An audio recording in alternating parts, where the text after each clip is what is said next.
আসসালামু আলাইকুম। আমি রাকিবুল ইসলাম মুক্তি ব্লগ থেকে বলতেছি। এই যে আমার ছাদের আনার অনেক আসছে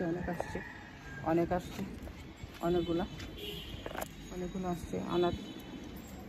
আলহামদুলিল্লাহ, আনারগুলো অনেক মিষ্টি, অনেক আনার আসছে। দেখেন অনেকগুলো আনার আসছে। এই যে সাজনা গাছ, এই যে অনেক পুঁইশাক হলো, বৃষ্টি হইতেছে কয়েকদিন যাবত, আর পুঁইশাক হইতেছে। এই যে ড্রাগন গাছে অনেকগুলো ড্রাগন আসছে। এই যে ড্রাগন আর কয়েকটা আরও খেলাম। ড্রাগন গাছ কেটে ফেলছি, ভাবছি যে শীতের মধ্যে ড্রাগন হয়। এখন দেখলাম যে না, ড্রাগন তো 2বার হয়। এই যে পাকতেছে ড্রাগন। অনেক পোশাক হচ্ছে, যে পোশাকের দরকার নাই, পোশাক খায় না কেউ, বাসায় বরে দিয়ে দিয়েছে, সেদিন কেটে নিয়ে যাও। এত পোশাক কে খাবি? এই যে পোশাক হয়েছে, অনেক পোশাক হয়েছে।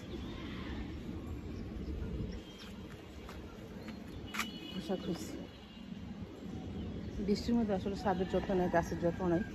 অ্যালোভেরা গাছ হয়েছে, অনেক পোশাক গাছ হয়েছে। বৃষ্টির মধ্যে ছাদে আসিও না ওখানে। এই যে অনেক পোশাক হয়েছে। কিছু যত্ন করি না, আমি নিজে হয়েছে।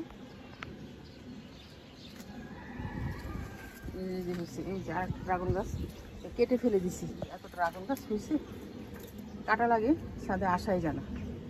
এখন দেখলাম যে কেটে ফেলছি, তাও একটু ছিল, ওইটার মধ্যেও অনেকগুলো ড্রাগন চলে আসছে। এই যে ড্রাগন